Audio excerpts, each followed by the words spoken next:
জনগণের আমানত নিয়ে আমরা কাউকে খেলতে দেব না, ছিনিমিনি করতে দেব না। এখন মুখ লুকিয়ে চলো, তখন বুক ফুলিয়ে চলবা। আমরা তো একটা সৎ বাংলাদেশ, দুর্নীতিমুক্ত বাংলাদেশ গড়ার জন্য লড়াই শুরু করেছি। আমরা সরকারি কর্মচারীদের ন্যায়সঙ্গত বিষয়টা দরদের সাথে, সম্মানের সাথে বিবেচনায় নিয়ে পে কমিশনকে বলবো যে যথাযথ রিকমেন্ডেশন আপনারা আমাদের কাছে দেন, যাতে একজন মানুষ সরকারি চাকরি করার পরে দ্বিতীয় কোনো রুজির সন্ধান তাকে করতে না হয়, আর টেবিলের নিচে যেন হাত ঢুকাইতে না হয়।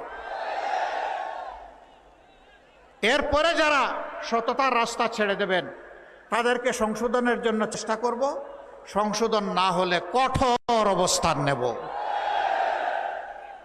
জনগণের আমানত নিয়ে আমরা কাউকে খেলতে দেব না, ছিনিমিনি করতে দেব না।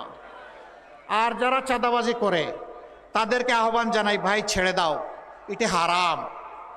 হারাম পেটে ঢুকাইও না, নিজের পরিবারকে খাওয়াইও না, এই দিয়ে বাচ্চা কাচ্চার মুখে খাবার তুলে দিও না। ওই বাচ্চা কাচ্চা পরে তোমার প্রতি বিদ্রোহী হয়ে তোমাকেই নির্যাতন করবে। এই কাজ করতে যেও না, ছেড়ে দাও। যদি তোমার সম্পদের অভাব হয়, আল্লাহ আমাদেরকে যা সীমিত সম্পদ দিয়েছেন তাই মিলেমিশে ভাগ করে খাবো, তবুও ছেড়ে দাও।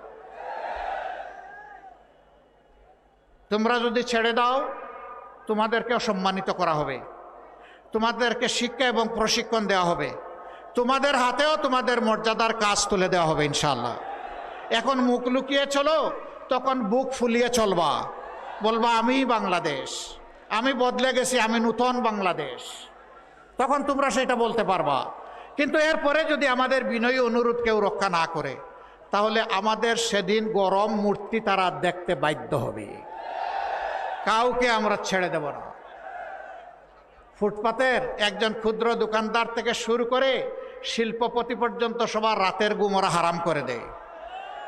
এরকম যারা তখনও কন্টিনিউ করবে তাদের ঘুমও হারাম করে দেওয়া হবে ইনশাআল্লাহ।